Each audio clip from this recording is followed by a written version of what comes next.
Hello! ഒരു അടിപൊളി milk പുഡിങ്ങാണ് ട്ടോ ഉണ്ടാക്കിയിട്ടുണ്ടായിരുന്നത്. മക്കൾക്ക് ഉണ്ടാക്കി കൊടുത്തപ്പോൾ ഭയങ്കര ഇഷ്ടമായെന്ന് പറഞ്ഞിട്ടുണ്ടായിരുന്നു ട്ടോ.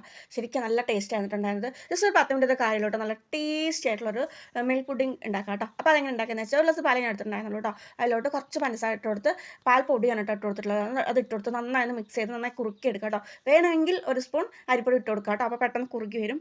അപ്പോൾ ഇത്രയേ ഉള്ളൂ ട്ടോ. ജസ്റ്റ് ഒരു 5 മിനിറ്റ് 10 മിനിറ്റ് കൊണ്ട് നമ്മളത് നന്നായി ഒന്ന് കുറുക്കി സെറ്റാക്കി എടുക്കണം ട്ടോ. പിന്നെ ഗ്യാസ് ഓഫ് ചെയ്ത് നമുക്ക് ഒരു പാത്രത്തിൽ ഒഴിച്ച് കൊടുക്കാവുന്നതിലോട്ട് ഞാനിവിടെ ഒരു ഹാർട്ട് ഷേപ്പിൽ നല്ല ഭംഗിക്ക് വേണ്ടിയിട്ട് ഒഴിച്ച് കൊടുത്തിട്ടുണ്ടായിരുന്നുള്ളൂ കേട്ടോ. പിന്നെ ജസ്റ്റ് ഡെക്കറേഷന് വേണ്ടിയിട്ട് ഞാൻ ബൂസ്റ്റാണ് എടുത്തിട്ടുണ്ടായിരുന്നത്.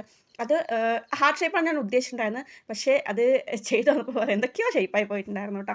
അപ്പോൾ ഫൈനൽ ലുക്ക് ഇതാണ് വരുന്നത്. പിന്നെ ഇതൊന്ന് തണുപ്പിച്ചെടുക്കേണ്ടതായിട്ടുണ്ട് കേട്ടോ. ഞാനപ്പോൾ 10 മിനിറ്റോളം ഫ്രിഡ്ജിൽ വെച്ചിട്ടുണ്ടായിരുന്നു. അത്ര വെക്കാനുള്ള ക്ഷമ ഉണ്ടായിരുന്നുള്ളൂ കേട്ടോ. നമുക്ക് കൂടുതൽ തണുപ്പ് വേണമെങ്കിൽ കൂടുതൽ തണുപ്പിച്ചെടുക്കാവുന്നതുള്ളൂ കേട്ടോ. അതിനനുസരിച്ച് ടേസ്റ്റ് കൂടുതലായിരിക്കും. മക്കൾക്ക് കൊടുക്കാവുന്നതുകൊണ്ട് ഒരുപാട് തണുപ്പ് വേണ്ടാന്ന് വെച്ചാൽ ഞാൻ കുറച്ച് നേരം വെച്ചിട്ടുണ്ടായിരുന്നുള്ളൂ. പിന്നെ അങ്ങനെ ഞാൻ മക്കളും എല്ലാവരും കൂടിയിട്ട് ഒന്ന് കഴിക്കാമെന്ന് വിചാരിച്ചിട്ടുണ്ടായിരുന്നു കേട്ടോ. അങ്ങനെ ജസ്റ്റ് വീഡിയോയ്ക്ക് പോസ്റ്റ് ചെയ്തത് ചെറിയ മോൻ വന്ന് കട്ടായിരുന്നു കേട്ടോ. അപ്പോൾ എൻ്റെ ദേ ഹാർട്ട് ഷേപ്പുകളൊക്കെ ഏതൊക്കെ ഷേപ്പായി പോയെന്ന് എനിക്ക് തന്നെ അറിയില്ല കേട്ടോ. അപ്പോൾ അങ്ങനെ നല്ല ടേസ്റ്റിനോട്ട് ഞങ്ങൾ മൂന്നാളും കൂടെ നല്ല അടിച്ച് പൊളിച്ച് കഴിച്ചുകൊണ്ടിരിക്കുകയാണ്. അപ്പോൾ ഇന്നത്തെ വീഡിയോ ഇത്രയേ ഉള്ളൂ.